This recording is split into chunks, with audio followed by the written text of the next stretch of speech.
He's a buffalo, followed by cattle, moving slow.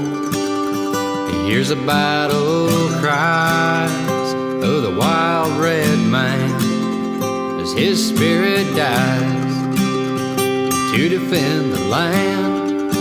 The cowboy goes down, shot through the heart. The old West dies like a match in the dark. The dust settles down on the outlaw trail. The sunset fades away. The coyotes wail.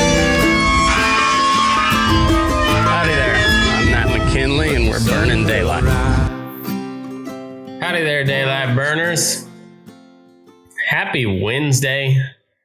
Hope everything's going well this week. Got a really cool episode today. A fella named DanHartman. He is just an old, he's not all that old, but the way he carries himself, he's just an old cowboy. He's from Southeast Montana, bronc stomper by trade originally, and now just a rancher who still likes to stick it to a bronc. If you haven't seen the video on any of my social medias, I don't think I have it on Twitter or anything yet, but it's on Instagram and Facebook. But this old boy just stuck it to a little yellow Palomino colt. Sucker went to pitching thinking he was hot shit, and old Dan let him know rather quick like that he in fact was not hot shit, and just really stuck it to him. Had a really good conversation with this guy. I think you're gonna like it. But before we get into all that, you know how the deal goes. I got some sponsors to help pay for all this, basically for me to just to sit down and bullshit with some really cool cowboy type fellas on a regular basis. It's pretty awesome. I don't deserve any of their money, but you know what? I'm gonna take it and run with it because I like sitting and talking to guys like Dan. So first and foremost, we got Stetson Ranches.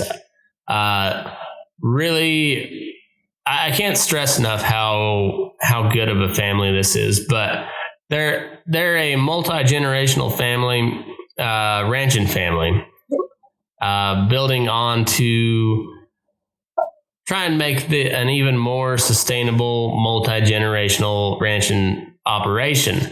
And to do that, they've diversified everywhere they could, trying to just capture a little bit of market share here and there. And these guys are really forward thinking. I like how their operation is put together. And to top it all off, what they're offering is really good stuff. So first off, they got some industrial hemp. Looking at doing some really cool stuff with that. I think that's going to be a new cash crop, bumper crop for the U.S. And I think the market potential for everything, once you start reading up on hemp and you figure out what what all it does and what you can make from it, that stuff is very valuable, and we just don't know it yet. They're working on making that a staple of the outfit. Also, they've got some really nice quarter horse mares, bred to some even nicer quarter horse studs. We're talking old school foundation lines on the papers, and like big, soggy, athletic, good bone mares that are throwing colts that are the same way. A lot of bone, just big, soggy type horses, but plenty of athleticism, and you can take them any which way you want.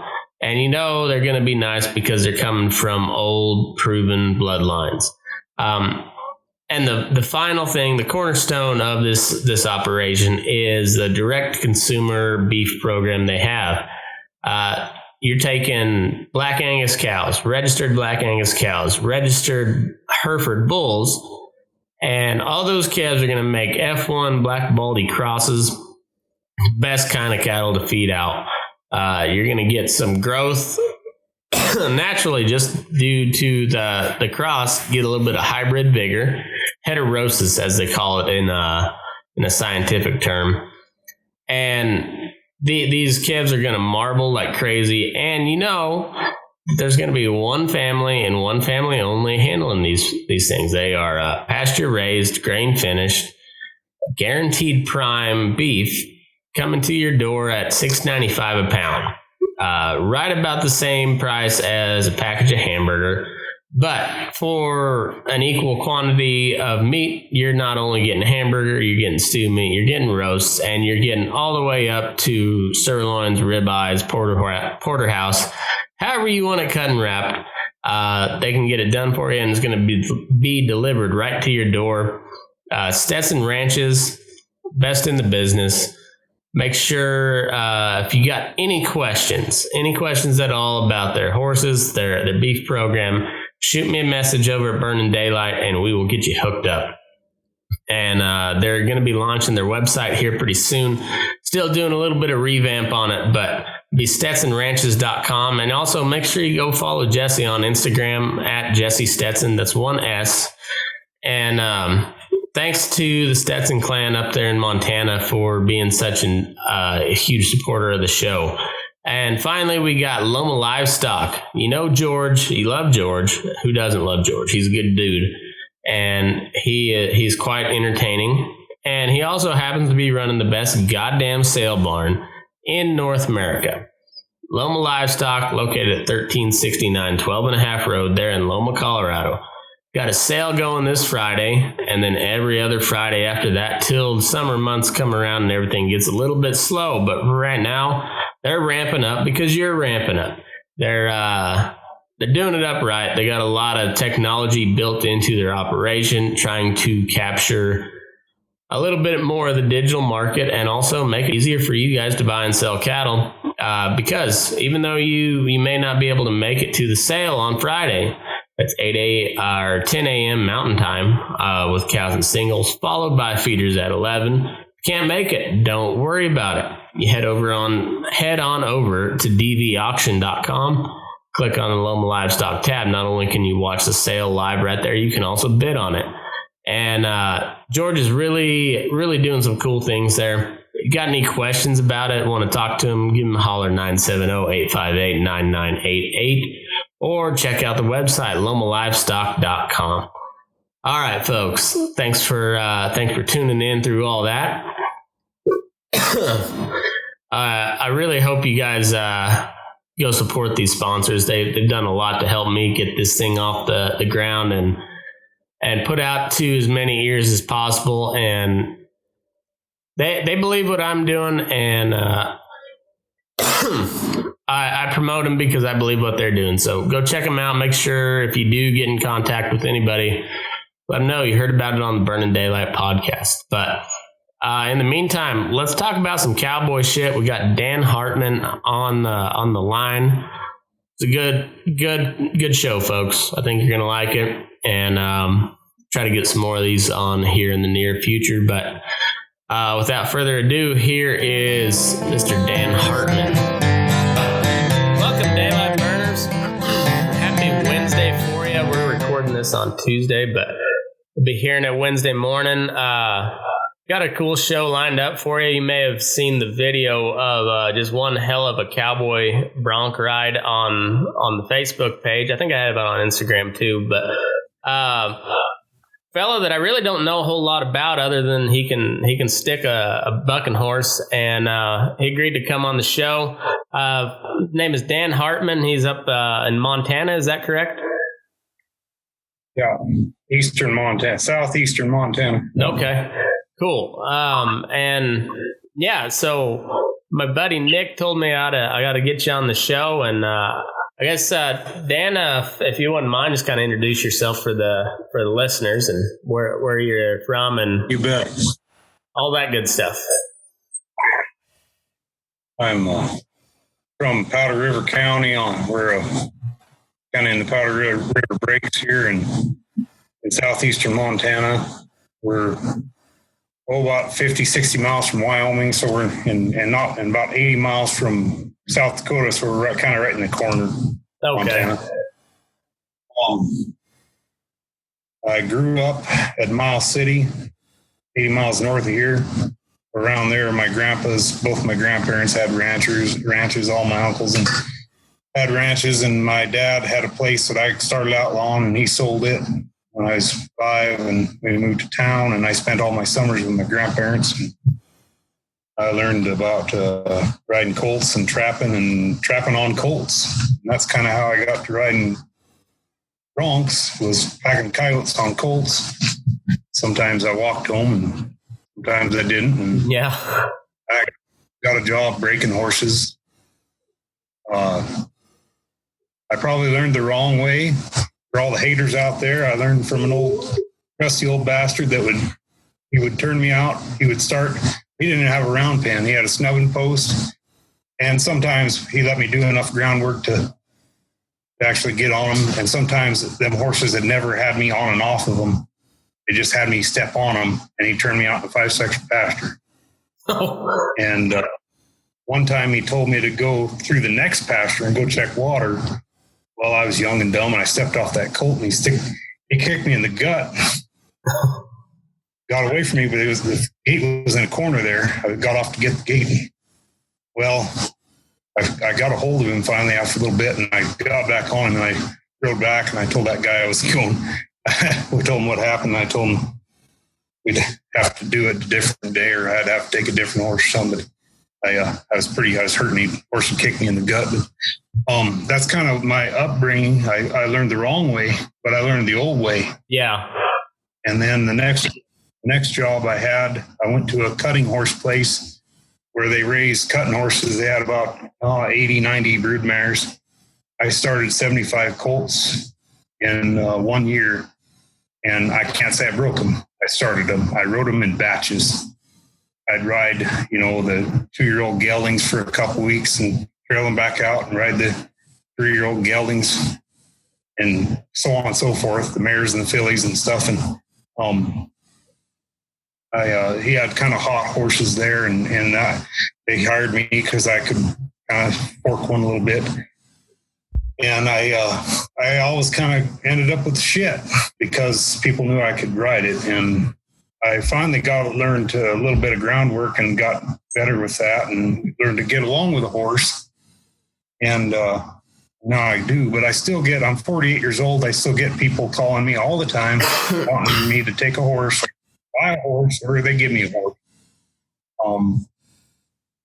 And that's kind of been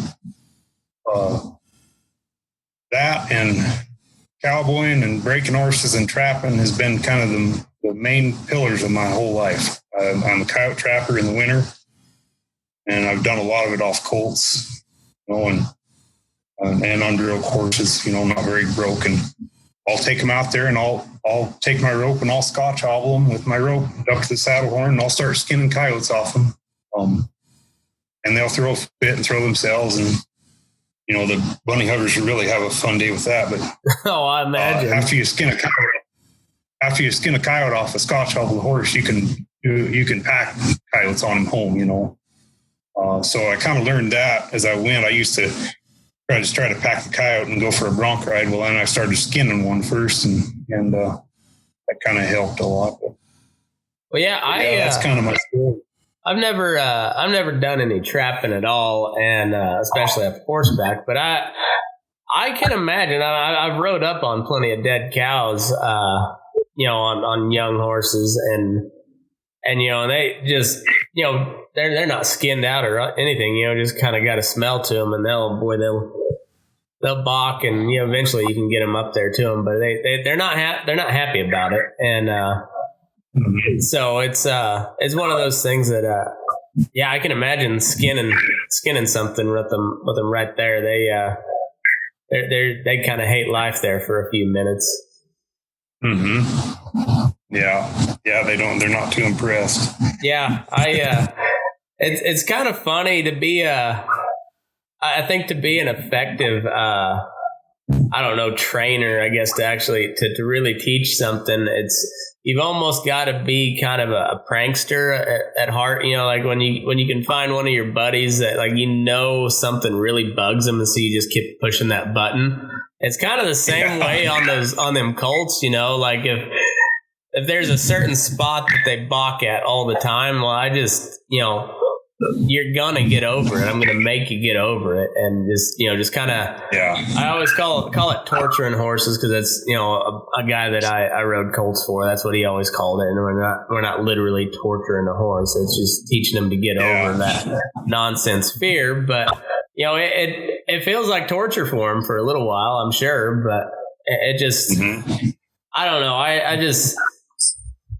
I love horses. I ride them. Damn near every day. I've been around them my whole life, but at the end of the day, it's still a damn animal. Like, there's times where like you kind of got to get over the whole lovey-dovey, touchy-feely shit, and just you got to teach them something. Yeah.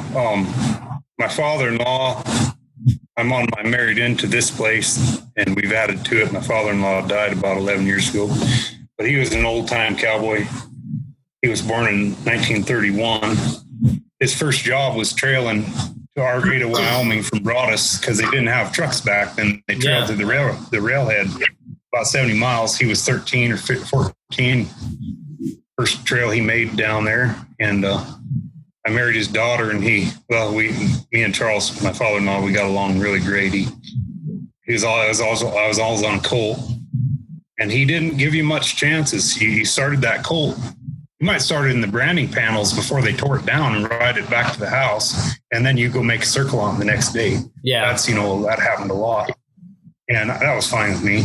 But we'd be out there shorthanded all the time. 5, 6. 8-section pasture, just him and me, and I'm on a colt.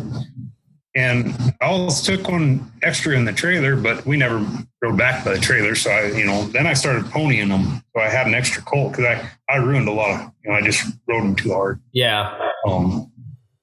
And 3-year-olds and stuff. So outside horses. So I had to kind of watch what I was doing with them. And I really don't like riding them till they're 4. More because of that, but no, sometimes you just gotta, I guess where I was going with that was my father-in-law. He said, all these clinicians now, they're great and they know a lot of stuff, but sometimes you got to quit asking that horse if it's okay and just do your damn job, Yeah. And that's kind of. Yeah. I think that's a very eloquent way to put it. And because it, if anybody that's really rode young horses for any long stretch of time, it's fun to just stick one in the shoulder and try to ride it out. But if you got to do that every damn time you step on him, it gets a little old after a while, and you start figuring out a little different way to do it. And so you always just because of how the job is, you don't want to take 2 days to do an all day job.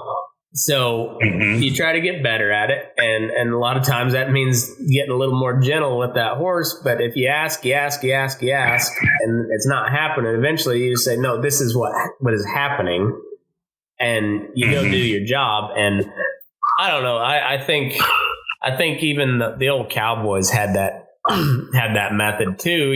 They were just, people learn things over time, and it's even a lot of those old timers. I was talking to some fellas that were, they're talking about their granddads or uncles or somebody that just real, like you were saying, just old school. Still had to trail cattle to trail or to the railhead to ship them off, and. And then here comes these clinicians, and they're like, well, shit, I've never even heard of that. And so you got some grizzled, just sure enough, like old West cowboys are listening to some guy in fancy clothes talking about being nice to a horse, and, and something kind of sticks with them, and it's just kind of how things go. But we don't have time to. A lot of times, you don't have time to go spend 3 weeks on the ground. You want to make sure you can get a saddle on them and step on them before without getting kicked or anything. And but after that, it's just like, well, we got to go to work, so let's kind of figure it out as we go. And I don't know. I thought your ride was. It was that one video that I shared. It got some complaints from the people that watched way too many Pat Pirelli videos and whatnot. But I was just watching it, and you asked him to move, and he moved, and you had him on a pretty well a loose rein as he was loping around there, and then he did that stupid little stop. And away you went, and there was nothing rough until he decided to be stupid. And one of the guys I learned from, he always said, they want to act like a pig, we'll treat them like a pig. And I thought that was pretty well your response right there. Is like, if you want some, well, here it is. You can have it if you want it. And he found out he really didn't want it that bad. Well, and if it had been a colt with first ride, I would have tried to pull him around to the left pretty hard. Yeah. And then trying to break his back end around and get him out of that. But I knew the history on the horse. He'd been rode, I don't know how many rides. A friend of mine sold him to me for pretty cheap, near pound price. He's a papered horse, and his kids couldn't ride him. His kids couldn't ride him and quit. They wouldn't ride him after a few times. And then they had one of the neighbors, a good hand, actually put some rides on him. That was about a month or two ago. And so I knew all this, and I'm not going to I'm sorry, but I'm not going to piss around with him. If he needs to know that I'm going to spank his ass. Yeah. And then I'm going to go, and that's all there is to it. Yeah. Sometimes you just got to get excuse my language, but sometimes you just got to get your dick up under that saddle horn and ride. Yeah. That's all there is to it. Yeah. Well, don't worry about censoring yourself on here. We don't give a shit about that. So, I mean, but you're exactly right. After a while, you're just like, no, like, let's get everything out in the open. Let's have at it. And then let's be done with it. And that's where that quirt, I don't use a quirt because I'm not sticky enough to be able to just ride one hand and, very often. There's every now and then I'll get a good seat, but usually I've got both hands on their, on the reins, just trying to get their head pulled around so I don't have to ride it to actually make a ride at it. I try to just get them circling. I usually go to the right side, just that's my preference. But you go to the right? Why is that? I guess that's what felt natural to me, is just okay. Just I don't know. It's weird because I'm left. I was born left-handed, but when I went to go play t-ball, I didn't have a right-handed glove, so I taught myself to throw right-handed. So like I rope righty, but I write and I eat and I brush my teeth with my left hand. But oh really? I'll be done. Yeah, it's kinda almost, but I can't write right-handed and I can't throw left-handed. But it's weird. But for whatever reason, like the right side's always kind of been my my power side. So like, if I want to get their head pulled over, I bring it around to the right side, and then like you said, once that nose breaks, then their ass end follows, and then you've got it, at least for a couple strides, you've got it, pretty well set, and that's kind of how I do it, but. I guess I'm sticky enough where I can usually sit one. Like I was telling you this morning when we were talking, I probably could have covered that horse, but I would have not made it look near that pretty. Like it would have been about third jump before I got to his shoulder with the spur, and probably never would have got to a quirt. It was just, it would have been just hanging on, trying to get him pulled around in a circle. But I don't know. I showed that video to a lot of people, and I was just impressed. And I I wish people could just appreciate a good ride for just like the artwork that it is. Like you just watch it. It was a good ride. Like you should be proud of that one. It was cool. And yeah. And go ahead, sorry. No, it just looked really cool, and I wish people could appreciate that more instead of going to nitpick on whatever their different training style is. It just like we're all in this, like especially nowadays. Like shit, there's so much other important shit going on. Why not enjoy a good bronc ride? Like just enjoy it. Yeah, I hear you. It's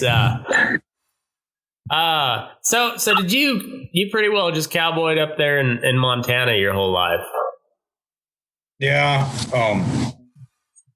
Yeah, pretty much never left Montana other than I went to Florida a couple times for 3 weeks or 2 weeks, once for 10 days and once for 3 weeks or a dang near a month, I guess. I went down there to help some friends last fall and help them. They actually branded in the fall in Florida and in October, early November, and it was 90 degrees down there in November, you know.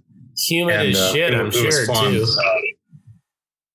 They gave me the rough string. They're from Montana. They used to be my neighbors up here, place down there, and they saved me a bunch of shitters to ride, you know. And they had one that they couldn't ride, and I covered him in the round pen one day, and then trotted him about 3 miles in that humid heat, you know. And the next day I was healing calves on him.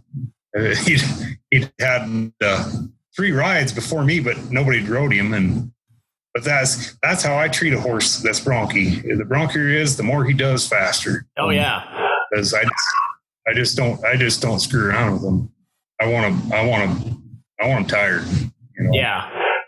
But yeah, that was Florida, and then I went to Arizona one time just to visit a friend that was cowboying down there for Babbitts and that country there around the Grand Canyon, and that was fun. Just went and gathered remnants with him, and but I'm pretty much just a home guard, I guess. I've never really left. I've cowboyed for about 200 miles north of here and 80 miles south, and that's about it. You know? Yeah. Well, it's go ahead. And now I'm just on the place here, on the home place, and on my wife's place, you know, and we just run this place, and we have a couple other summer places, you know, in the same county. But yeah. Now, is that part of Montana? Is there quite a bit of private ground there, or you still got big BLM leases and stuff? No, we got a lot of BLM and a lot of state land too. Okay. Yeah. So our place is checkerboard. Okay, it's pretty big country out there, ain't it? Yeah, for here, you know, you go over by the Crow Res or something between here and Billings, and there's some way bigger outfits with, 20 section pastures in them, and stuff like that. But for eastern Montana, this southeastern side is like quite a bit bigger than some of the stuff north where you get in northern Montana, there's a lot of farming and stuff up on the High Line. Yeah, I spent a winter up on the High Line. That about ruined me on Montana for life. That's a whole different type of cold up there. Son of a bitch. It is, yeah. Yeah, it's not fun. I worked on I was just out of college. I was doing a kind of a paid internship there, and I was young and dumb and thought I was pretty damn handy, and a college kid, so I thought I was just pretty cool.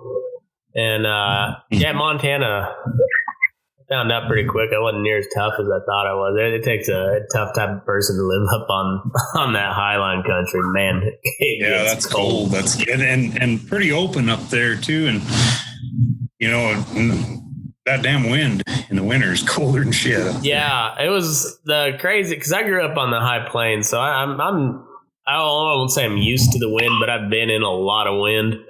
And it was that same type of wind up in Big Sandy, but it was just a hell of a lot colder without the wind than the high plains. And so it Boy, it's pretty tough country, but I mean, it was fun while it lasted. I made it a cabin season. Made it to 3 Brandons, and I packed up and headed back south, headed back home, and then I was kind of in the feedlot ever since then. Done some day work here and there, but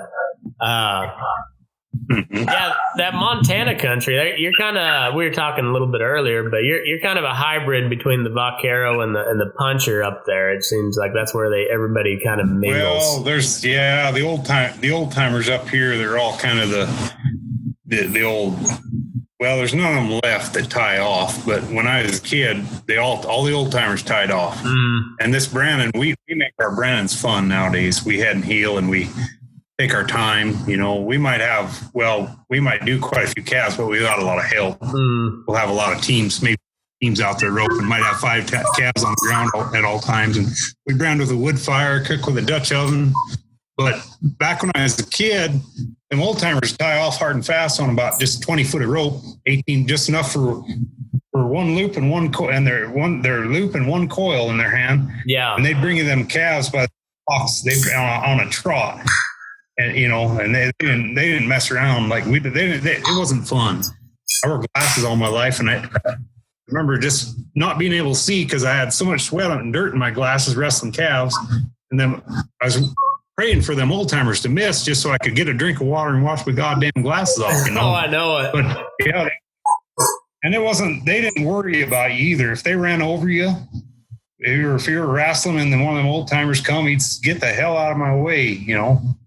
Yeah. Watch out, We had a kind of like that, everybody still dallied on, but it was on rubber growing up. And yeah, there was a lot of guys that still tied hard, but that was more of a Texas, New Mexico deal.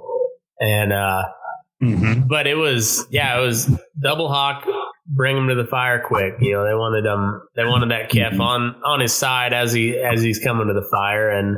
And yeah, they didn't give a shit if they ran over you. They didn't give a shit if you got your teeth kicked out. It was just it's gonna get hot, so let's get this shit done. And I came out here to head and heel branding, and it's a little more laid back. And but I still got that let's get shit done mentality at a Brandon, So, and you'd see a couple guys miss their heel loops, and you're just like, you don't want to piss anybody off, it's not your cattle, so I don't want to go out there and just flank a calf, without a heel rope on him. But at some point you're like, come on, just catch him already. But yeah, it was a little learning experience. And then of course when you're flipping them to, just put a rope on their front feet versus stripping the heel rope and holding them, it's opposite motion. And then if you try to do that, if you're just holding them, you're liable to get your teeth kicked out. And it's just, it was a whole, I had to unlearn all of the cowpuncher style to go to a Nevada brand. And it took me about my 3rd Brandon when I finally kind of figured out the ground stuff. But it's it's a hell of a lot of fun doing those though. The old timers in this country, this country over in eastern Montana was all settled by Texans. They trailed up here, and you still see a lot of that. What you did, a lot of the same fashion and swell forks. And I grew up riding a swell fork. Now I ride a Wade. I'm kind of just a crossover hybrid, like you called it. But I quit tying off just about 10 years ago. And I mean, I tied off, and most people didn't. My grandpa tied off when I was a little kid. He'd have a colt. First time he roped calves in the pen, he'd be tied off, that son of a bitch. Yeah. He had him tired out. But I tied off and roped all kinds of stuff and got in wrecks sometimes. And I finally started dallying. And the reason I kind of took on some of the buckaroo ways is the big place over here to the east of us, it got sold and leased out by a big outfit that was predominantly buckaroo and types. And I learned a lot of their ways because we needed help. So a lot of my other neighbors went to a goddamn 4-wheeler and a calf table. So I had one neighbor left to trade help with. and that was the Buckaroos. And so I wanted to go brand. They didn't want me tying off and heading and heeling calves. And I, with the horses I had, I'd have been fine, but mostly not because they were worried about the calves, but sometimes you get all that shit going on and you'll rim fire somebody. You'll get your tail. You don't want to be tied off and have, somebody else on a different horse in the wreck because you're tied off. You want to be able to pitch your rope. Oh yeah. Absolutely. All the teams are bringing stuff into the fire and something goes wrong. So that's when I quit tying off and I started dallying on rubber, and then I went to cotton. I could slip a little rope a little better. Just got cotton rope around my horn. Okay. Loose cotton, like a foot rope. I'd take apart a foot rope and I'd half hitch it around my horn. Okay. And then I went to a wade with the elk hide on it, mule hide. And that's kind of the story of how I got to be a hybrid, I guess. But now I'm riding with taps and all kinds of stupid shit. No, I'm just kidding. Yeah, I like my taps. I had a pair of bulldog taps just for the winter months, just try to cut some of the wind coming across your toes. But but then again, I spent I'm coming up on. Oh shit! It's 2020. I'm coming up on 12 years in the feedlot, and there's not a whole lot of need for big long taps in there, other than to look cool. And that old feedlot shit will just eat them up anyway. So I get some bulldog ones for the winter. I usually get a trade for a pair about November, and then I trade them back off about April, and. But it makes a world of difference on your toes when the wind's blowing. It's amazing how much difference a piece of leather makes. Yeah, it makes a world of difference, and I believe that it makes a big difference in the summer too. Of course, mine aren't bulldogs; they're open on the bottom, but just that sun that's 100 degrees, 101, whatever it is these last few days, it keeps that sun from beating down on your toes. Yeah. I find they're cooler. But like I said, mine aren't in plumbing clothes like yours are either. Yeah. I'm getting slow in there. Yeah, for sure. And I think it's kind of the same way with like long sleeve shirts. And, I know a lot of guys that still go to the short sleeves, but I always feel better with long sleeves. Just it keeps the sun off your arms a little bit, and then even leggings too. You get a little sweaty, but like that sun's just not beating directly on your legs either. And I think it makes a difference. You think it'd be counterproductive, but I think it makes a difference. Yeah, me too. But I came out here and I was going to get into some ranch rodeos, and there's a couple of them that they wouldn't allow you to dally on anything but a slick horn. So I was like, well, shit, I guess I better figure out how to do that. So I bought me a 60-foot rope, and it was something getting used to holding that much extra rope in your hands. But and I got in a couple. Oh man, and I got in a wreck one time. I roped. I had a little Holstein heifer squirt by me. Like, it was one of those ones. I had my horse's shoulder right up on the fence, and that little bitch just squeezed right between us somehow into a pen of about pushing 1,000-pound Holstein steers. And she was just about, immediately about to get raped down to the ground. And she, by the time I found her, she was all, back was wet and everything, and she wasn't even not beginning to look at a gate. So I slapped a loop on her, and of course, as soon as she bellered, the whole pen starts running. So I'm trying to hold my slack up. So, and just kind of trying to haze her to the gate. And I was riding this younger horse. He wasn't exactly a colt, but wasn't exactly broke yet either. And he decided he was going to run too with the rest of the pen. I started sliding some rope, and next thing I know, like he wasn't slow. It was going to take two hands to get him shut down. So I pitched my rope, and one of those coils just came tight on my arm. Luckily, it didn't half hitch or anything, but it came tight and off the side of the saddle I went and rolled a couple times and come to a sitting position to find about 15 Holstein steers just bug-eyed looking at me. But it was a little bit of a learning experience with that long rope. But I got to where I kind of like it. I like slipping some rope, and it just it's so much easier on stock. Cattle and horses both. But once you get the hang of it, it's fun. Yeah, it is pretty cool. Like I had this one. I'm not a good roper by any means, but like every now and then I'll have a cool shot. And I had a guy out of Brandon here, and he had one that he slapped a loop on him, and it was just one of those ones that wanted to buck and run. So he was taking him to the fire pretty quick, and Healer was right there, missed, and so I just I built a loop and just hauled ass up there. Caught two, and then I just started sliding rope as they were taking him to the fire, and I had smoke boiling off my horn, and pinched off right as it came to the fire. And I'll never make that shot again, but I made one really cool buckaroo Brandon loop, and that. So I think I'm good as far as my cowboy cred for the rest of my life. Yeah, no, I'm kind of like you. I rope, I get by. I've been having a lot of trouble with it this last year. I've got a herniated disc in my back, and I'm not roping as good as I should be, but I don't know if it's that or if I just suck, but it seems like this year I'm roping worse than I ever have.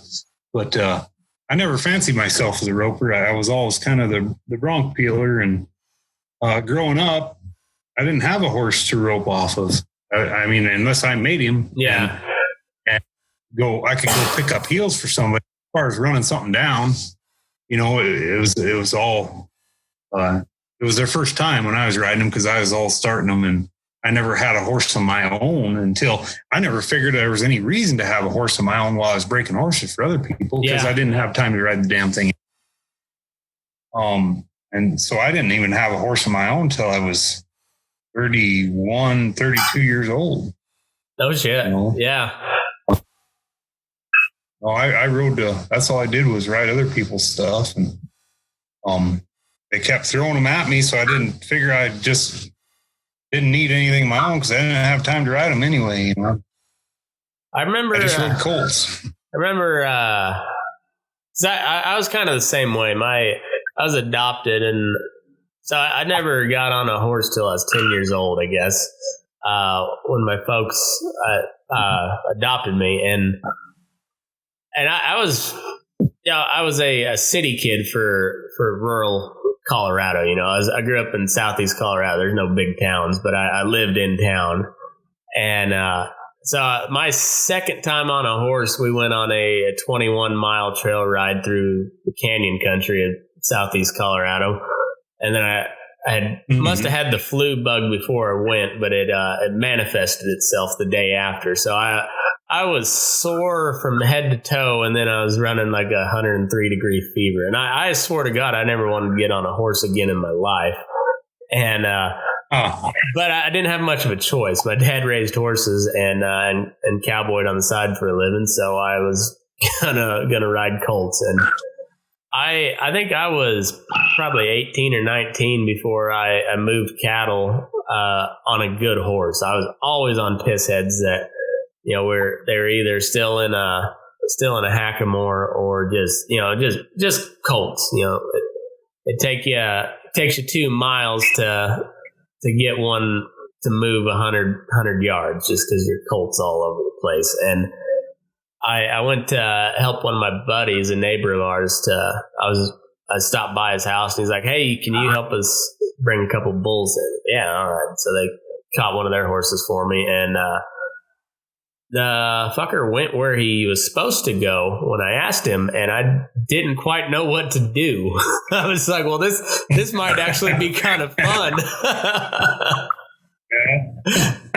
But there, up until that point, I was like, I had no idea that moving cattle could be a leisurely deal at some point. I was just always on something that you're constantly pulling on their face, trying to get them to go in the general vague direction of over there. And and so then I guess that was kind of when it made sense to me why I was riding these colts, and I don't know, it was just I guess that was kind of the defining moment, or like where the switch flipped in my head. But up until that point, I hated it because it was just a fight. Every time I got on a horse, it was a fight, and I don't mind a fight every now and then, just like like most guys don't. But I'm not. I don't go out looking for one, and it just seemed like every time I was on a horse, I was it was just a fight, and I didn't like that. And then I don't know, it just. But there's something cool when when that switch turns in that colt's head, and he's like, oh, okay. This is what we're doing. Like that's a cool moment. Like it's usually it's a rewarding feeling. Yeah, it's usually like a real big exhale, and then just like something clicks, and you're like, all right, let's go to work now. Yeah. And then it's a lot more. Yeah. It's a lot more fun than it was before. It just like something clicks, and there's like, all right, let's see what we can do. How do you start your colts? For all these Monday morning quarterbacks out there, like how do you if it's one of yours, what do you, or even back to your bronc stomping days, like how would you go about it? Well, I've done it about every way you could probably think of. I've got on them off the snubbing post a few times. Not recommended. I've had them rolled into a saddle and rode them up. Not recommended. I've done some groundwork with them. That's how I like to do it. Do a little bit of groundwork. I don't do no 3 days of groundwork. I'm on them usually 99% of the time. I'm on them the first day. Yeah. I do groundwork about 2 or 3 hours, half hour, whatever, and then I get on them. And when I was younger, I pushed them too far. Probably, I've learned to take just a little bit the first day. I'm gonna only make 2 laps around the round pen the first ride, and depending on the horse, or I might be out. It just depends on the horse. Usually if they're a gentle horse, and this, I don't know why, I'm sure I have a reason to do this. I've never figured it out myself. But if they're a gentle horse, well, I do have a reason. If they're a gentle horse, I'm easy on them. If they blow up right or they want to, I'm harder on them. Yeah. I might take, and if they're a piss head, they're just gonna get their dick rode in the dirt. And, And then I'll be nice to them, but after I kind of break them down and build them back up, that type of deal, Yeah. But you're asking what all ways I've started them. One of my favorite ways, because going back to my father-in-law, and we never had time, and I was always riding outside colts, and we never had a lot of time. We didn't even have a round pen or not much for corrals either, just some old rotting down corrals. And my father-in-law was a cattle bear, and he ran, when I first came here, he had the cattle in 3 states, and a lot of them with family and side deals and leases. And here at home, we didn't have no damn corrals. I mean, it was pretty sorry. There's 2 big pens, and you had to sort through a gate, and old falling down pens, and water running through the corral in a swamp because the tank didn't have an overflow in it, and just stuff like that. He put together a lot of land, being cheap, just not doing much, but he kept buying more land, and he set all his kids up with a ranch. But anyways, we didn't have time, so I just start them colts I'd pony them. I'd saddle them up. I'd be riding one and I'd pony the other. And I'd done this before on one of them places I'd worked before, and I just get on them in the middle of nowhere. I might be in a 4 or 5 section pasture, but they were tired. They'd been saddled. They'd been following the cattle. I'd wait till we had everything gathered when we were trailing towards the next pasture, wherever we were going. And then I'd step on them and give my colt to the one I'd been riding and give him to my father-in-law, or sometimes just let him follow along. And I started a pile of colts like that. I've had 3 or 4 of them tied together and got on them. Sounds crazy, and it sound like a braggart and all that shit, but I've had 4 colts tied together, halter to tail, and just step on them in the middle of nowhere. But they're tired, that's the main thing. Everybody think that you got to have a round pen. No, I got an awesome round pen. I built it myself, and I finally got a good round pen. But you don't. If you got that, the main thing is getting that horse's brain. If you're leading him along, ponying him along, and you're playing with the saddle and you're turning him while you're riding, and he's following the cows and he's hooked onto the cows, that's their safe place. That's just as good as anything. I started some good colts out in the hills that way. My dad broke a lot of horses, and he never had, still to this day doesn't have a round pen. I think he'd like one at some point, but he's old enough now. He's not going to build it. But we had just a square corral, and it was 3 sides wood fence, and the 4th side was an old reefer boxcar. And I've been slammed into that reefer car plenty of times, and we didn't use a quirt. There was one time I had this little there's a Palomino paint colt that if he had been a little bit bigger, he'd have been dangerous for those first couple of rides, because he was a dirty cocksucker. I mean, just like sun fishing, but he couldn't quite get extended enough he just wasn't quite big enough to really do any damage. But boy, he tried like hell, and he was dirty about it. And then he figured out he wasn't going to throw me, so he'd start across from that reefer car, sprint at it, slide in sideways, slam my knee up against there, and my dad came back with a little length of garden hose about that long, and then he was reaching back trying to like bite my legs and stuff. Every time he reached back, just whack right between the ears. Every time he tried to buck, just over under, and my dad's he's not a rough on a horse, but like at some point it just, you got to get that point across, or it's a recurring problem for the rest of the time you have that horse. And there's just sometimes that you can't talk him out of it. You just gotta get it out.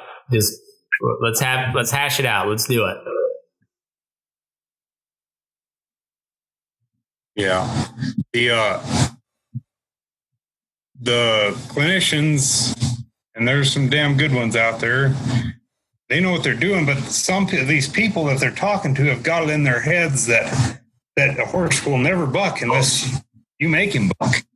They think that you should be able to, without a doubt, keep a horse from bucking. I got fucking news for them. They never rode the horses I've dealt with. Some of them horses are just gonna buck. Yeah. And you can pussyfoot around some bitches all you want, but they're gonna drive your head in the fucking dirt 3 miles from the house instead of getting it out in the fucking open right away. Yeah. And some of them horses are just like that. And there's nothing you can do about it. Yep. Other than can them, Yeah, I had this little red dun colt that my dad raised, and it was one of our best brood mares. He had no reason to be a piece of shit, but he just turned out to be a piece of shit. He was a runaway, just stampede cocksucker. He'd buck a little bit, but it was more just a run, jump, kick type deal. He didn't buck particularly hard, and usually if you were on his back, you're pretty all right. He got to be where he was pretty decently handy, but he slipped with me one time as just a wet, shitty feedlot pen, and he was wanting to run a little bit, and he slipped and drugged me for about 3 strides before I got kicked loose. No biggie, but got kicked loose before things went real haywire. But but something clicked in his head. Like, he was always pretty watchy, pretty pretty wolfy kind of on the ground type of horse. And boy, he caught another gear and just away he went and busted through 2 gates. Tried to bust through the third one. It had a bigger chain on that one, so it didn't break. And after that, like, if you were on his back, you're fine. Like, he wouldn't do anything real stupid when you're on your back, on his back. But if you stepped off, he was pulling away and he was running for the hills. And it wasn't just trotting off being a little dickhead. I mean, it was eyes rolled back in his head and just running like as fast as he could go. And I don't know what you do for that. I sent him to the sale and collected about $200 off him, and that was all he was worth. I think they overpaid for him. Yeah, well, some of them horses gotta count your losses. I've saved a lot of horses from being dog food, but there's some that they just ain't right in the head. They just like you say, haywire. Yeah, they'll kill you on the ground, and they just lose their mind for a reason we don't know. They have a reason. Don't know what it is, And it ain't particularly their fault, but it's kind of like the guy that's bipolar. Like, it ain't his fault, but there's not really much you can do about it either. And there's something about him that it's just not quite right. And it's just. And a lot of times it's something you just can't fix it. And I don't know. There's a lot of people that just don't. Yeah. They don't understand that. They, like you said, they've been to these clinicians who, like, Pat Pirelli catches a lot of shit from the working cowboy. Like, Pat Pirelli is a damn hand with a horse. I won't take anything away from what he can do with the horse. But at the same time, he's given way too many overweight middle-aged women false sense of confidence that they can, save every horse out there, and by doing so has ruined more good horses than he's saved bad horses, and that's the bad thing about the clinician deal. It's not so much the clinicians themselves; it's their disciples that with a false sense of confidence. Well, yeah, they read the book and watched the video, and they know everything, They think their horse that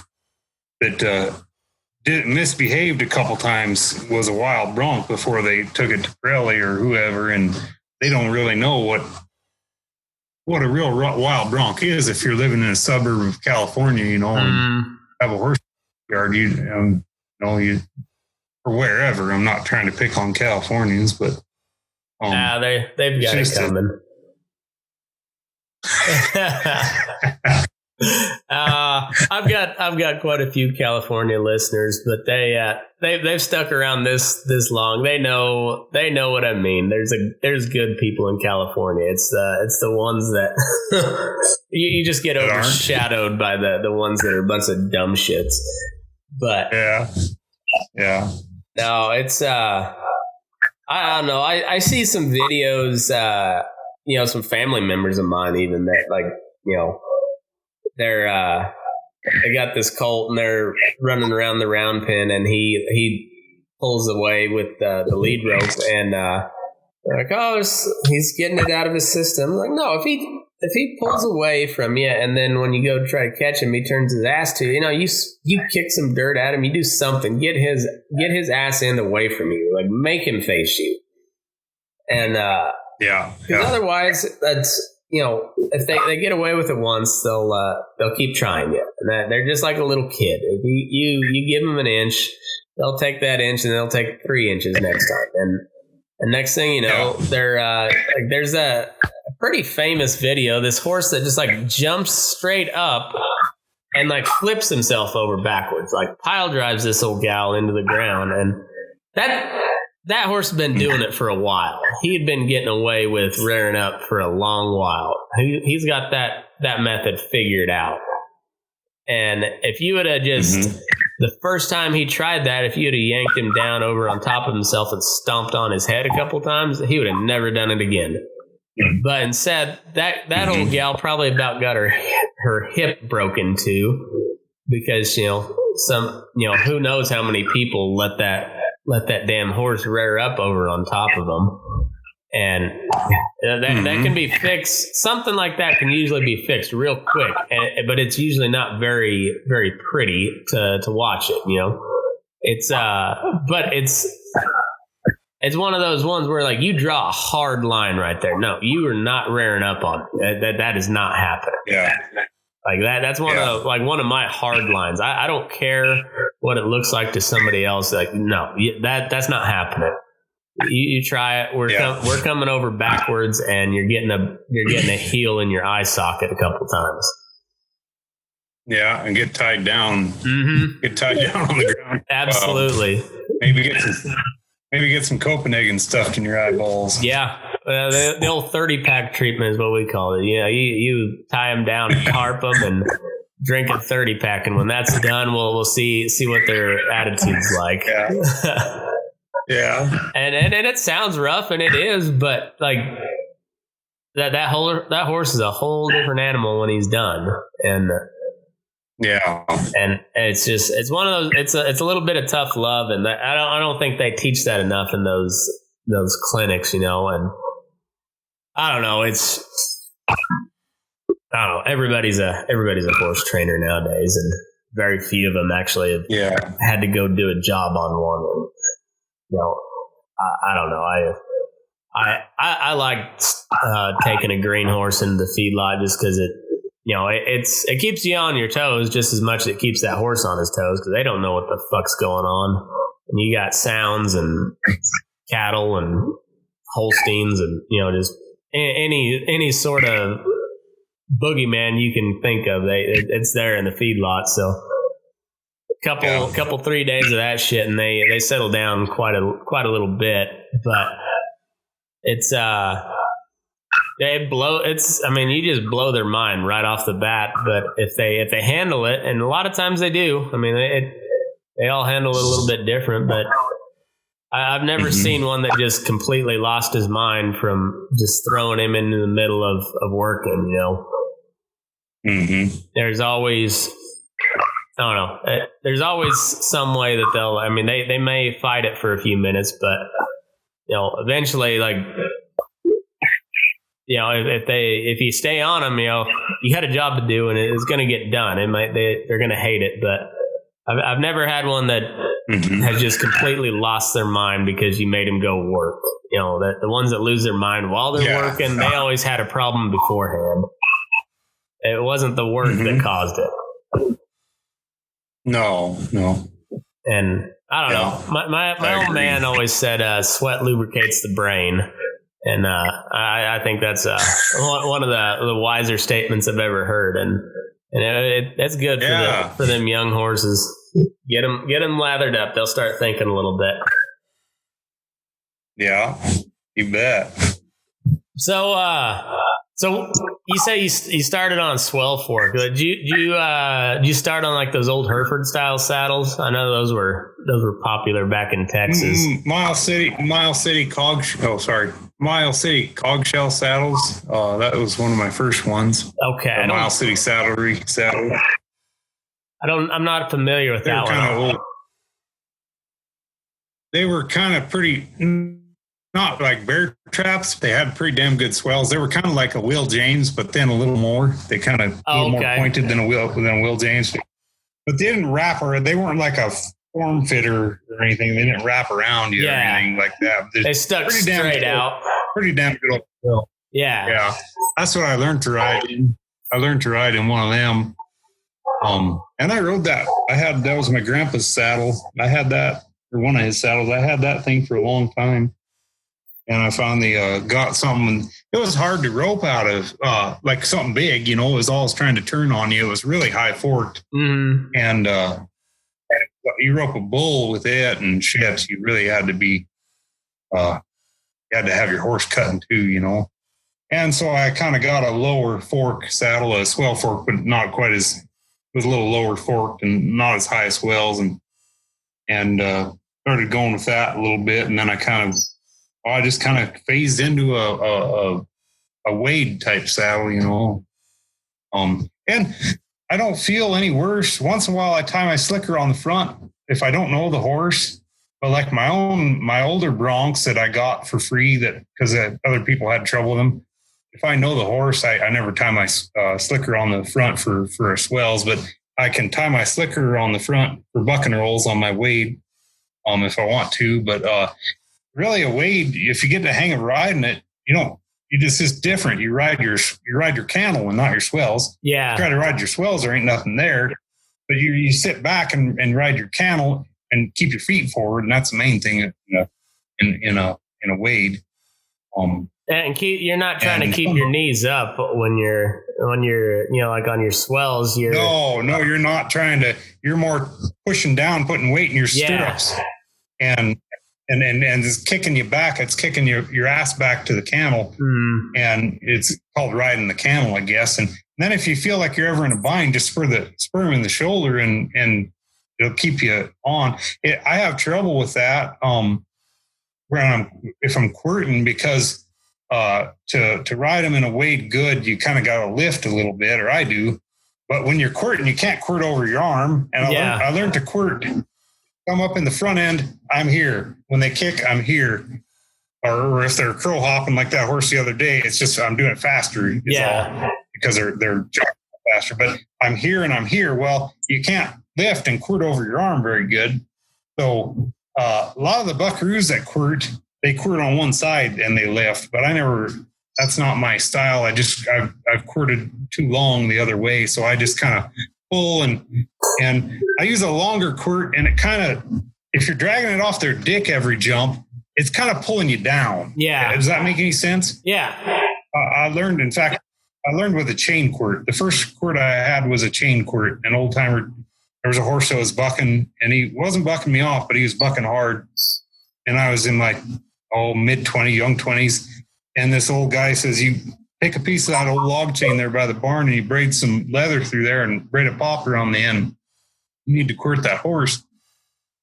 And I said, I can't do it. There ain't no way I can quirt him. And they said, well, if you don't, you ain't going to fucking know. We ain't going to be able to do nothing with him if you don't quirt that out of him. And it took, it was not easy to do, to let go and quirt that horse.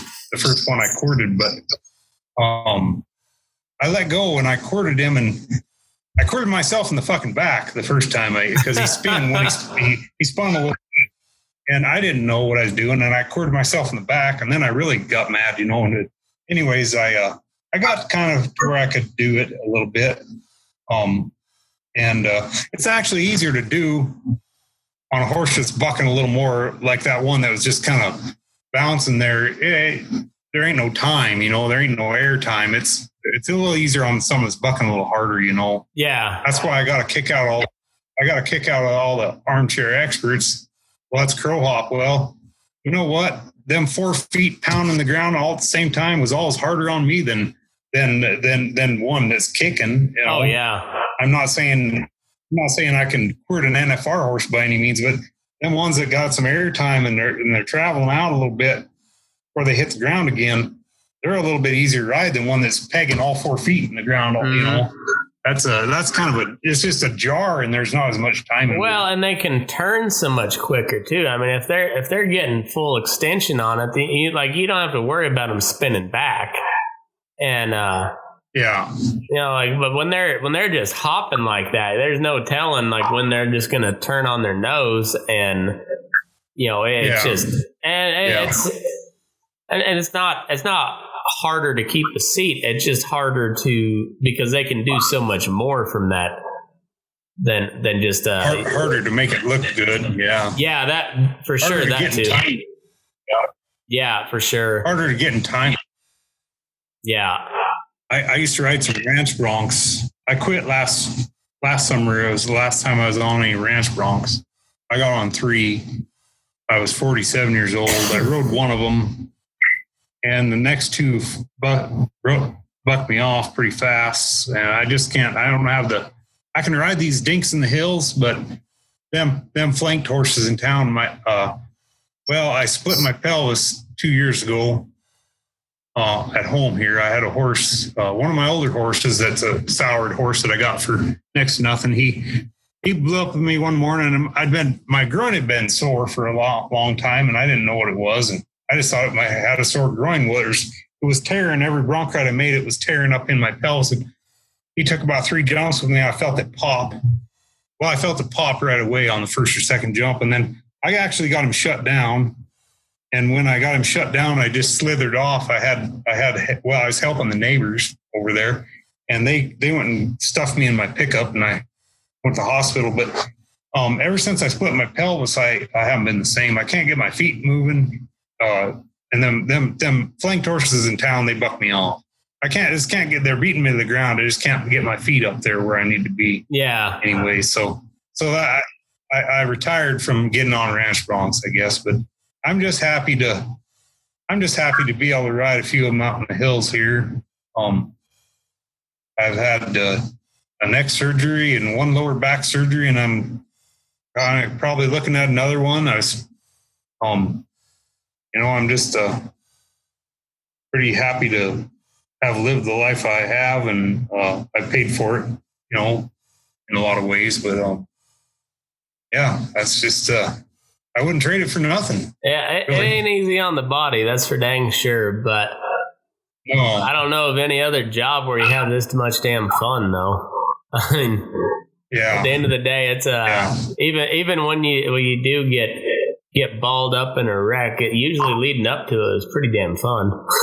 Oh, exactly.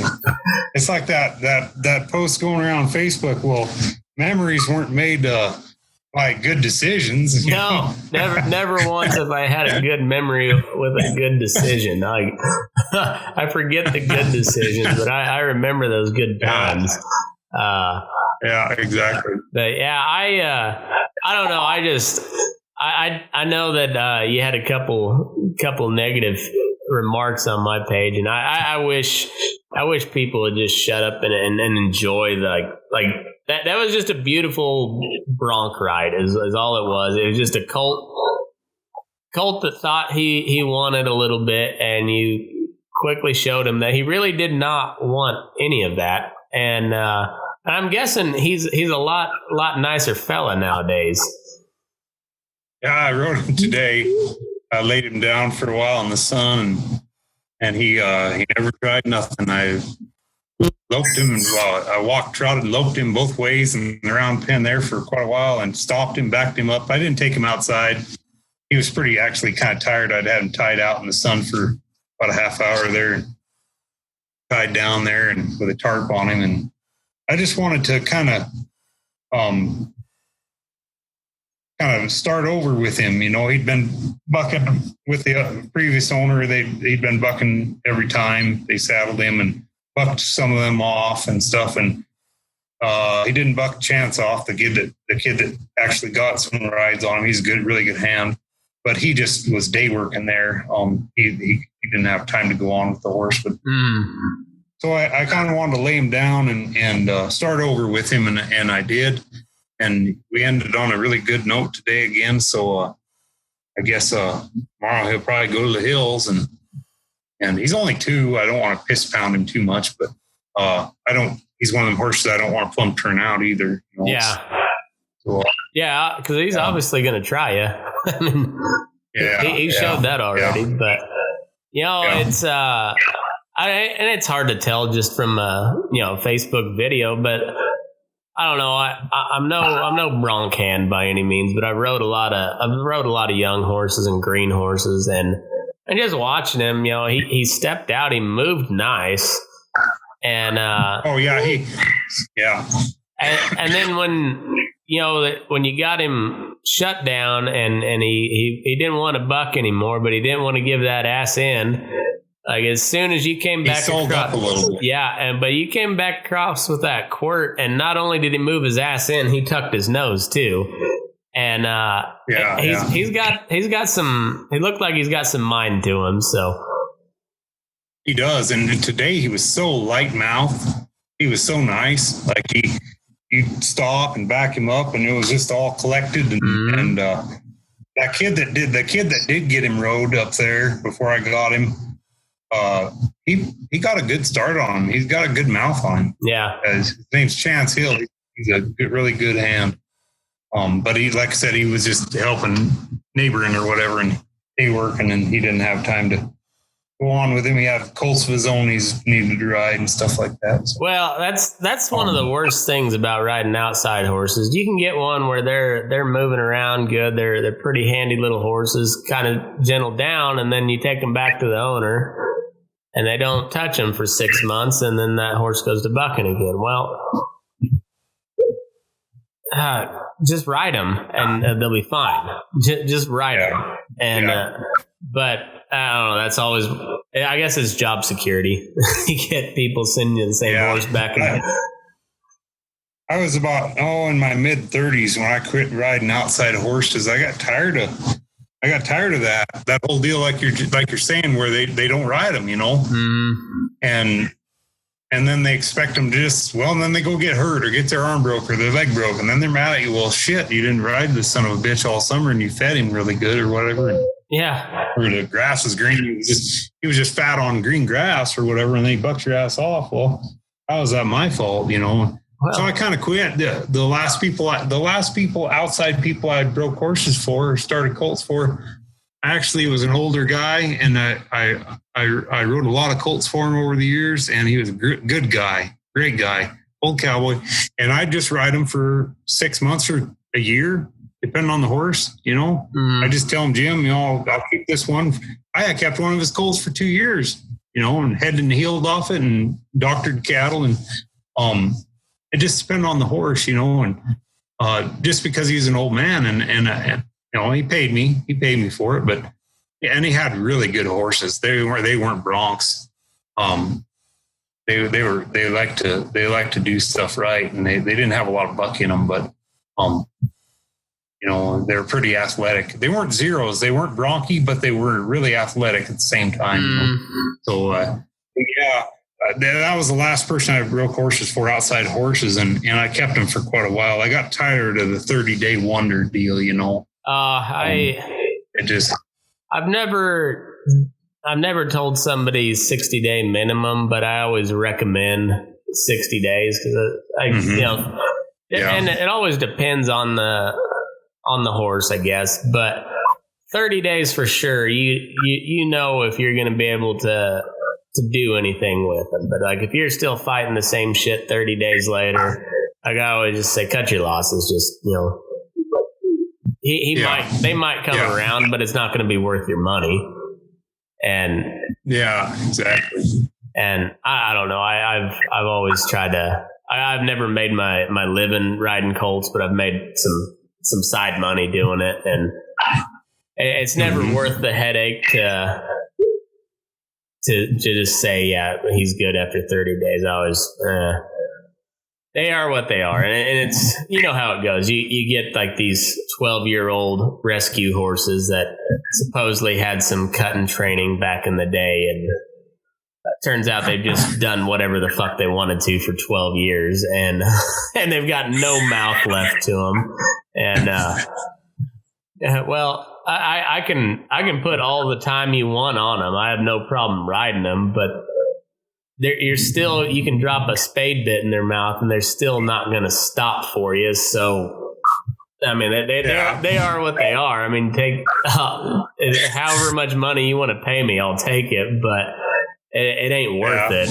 And I have a saying for horses like that. It's like riding a fucking piranha through a meat shop. Yeah, exactly. Exactly. Yeah, I had a gal that, her and her husband, they moved out from Reno, and they were, they're starting one of their own farm, homestead type deal. And they, first things they got was some chickens, and second thing they got was rescue horses, and they had never had horses a day in their life. And this little like lineback dun mare, she's actually kind of a cute little horse. If she wouldn't have been 13 years old and just run over everybody that ever rode her, you probably could have put 60 days on her and then resold her just as a trail horse, a good looking trail horse. But I tried every starting bit that I had, from a rings, like a twisted snaffle to a junior cow horse to like a floating spade, just something, something with a broken mouthpiece and and a heavy boselle. Tried a heavy boselle and she'd just run through it. Like you get by on her, but like your forearms were just scorched all day, and just you're in her mouth all day, not wanting to be, but you just had to be. And if she would come around, and if she was 6 years old, I would tell you, give me another 60 days on her, and you'll be able to flip her for some decent money. But she's 13, 14. Yeah. She is what she is. Like you ain't getting her out of that. Yeah. Like that's what she is. I mean, you could spend hours, thousands of hours on her and maybe make something of her 5 years from now. But why? What's the point? Yeah. And but I don't know. People see horses and they want horses, but they don't know what that entails. Yeah, exactly. But I don't know. It's just like shitty kids. You let them get away with something, they're gonna run with it. But you nip it, you nip it in the bud, and it's never an issue again. And that's I don't use a quirt just because I'm not handy enough. But like I could see where a big heavy quirt like you were using comes in real handy for that shit. It'll drive a point home real quick. Yeah, it also, like I was saying, if you got your timing, it kind of helps you ride too, because it's if you use it and you stay in time, it's kind of pulling down. You're dragging it off their belly, and it's kind of pulling you back where you need to be. Does that make sense? Yeah, because as that ass end's coming up, like you're getting ready to come back on over and. Yeah. It makes sense. I of course, I've never tried with it, but I'm not going to because I'll end up on my head in the piles. So, but you'll have to make some more videos so I can live vicariously through you, I guess. I used to be a lot better at it, and now my back hurts and my reaction time isn't quite as good, but I can still get it done once in a while, but yeah, it was pretty cool to watch. Though I'm glad you put it out there. It was got a lot of eyeballs on that video. I know that it was it did well. Well, thank you. Yeah, you bet. Well, Dan, I sure appreciate you coming on. It was fun just shooting the shit. I like just talking to other cowhands. It's seeing how everybody else does stuff. It's always fascinating to me. So I appreciate it, man. Yeah, it was good to visit you too. Thank you. Yeah, you bet. Well, I'll have you back on again if you're willing to do it. I like to do these deals on Thursday nights where we get a couple other cowhands on and we'll just shoot the shit, talk shit, and and whatnot. But you're welcome on anytime. So. Well, thanks a lot, bud. Yeah, you bet. So I always do a tagline when I'm leaving or when I end the show. So anyways, this has been Dan Hartman, Bronx Stomper from Montana, and Colt Quirtin, son of a bitch. And I'm Matt McKinley, and live your ass. We're burning daylight. In his dreams, he sees a buffalo, followed by cattle, moving slow. He hears the battle cries of the wild red man as his spirit dies to defend the land. The cowboy goes down, shot through the heart. The old West dies like a match in the dark. The dust settles down on the outlaw trail. The sun sunset fades away, the coyote's way. But the sun will rise once more, and he wakes up behind an iron door. He wants to run, but he must stay and walk the cold floor just one more day. He hasn't changed with the time, and to him it's his only crime. He was just a cowboy looking for his fun. Now he's an old outlaw with nowhere to run.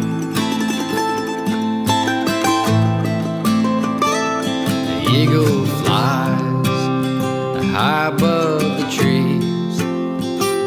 The Mustang still runs wild and free. The rivers run clear where he comes from, and there's still room to let your ponies run. There is darkness in the hearts of men, and it's found out when a light shines in. When a lie is replaced with the truth, only then will he outrun his addicted youth.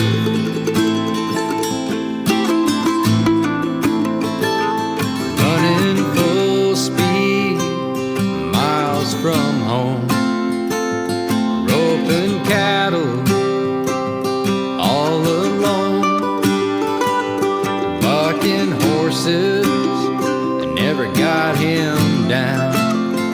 'Twas a neon sign on the edge of town. It called to him, and he had to go. Ask him today, and say I don't know. He was just a cowboy looking for his fun. Now he's an old outlaw with nowhere to run. And in his dreams he sees the buffalo followed by cattle moving slow. He hears the battle cry of the wild red man as his spirit dies to defend the land.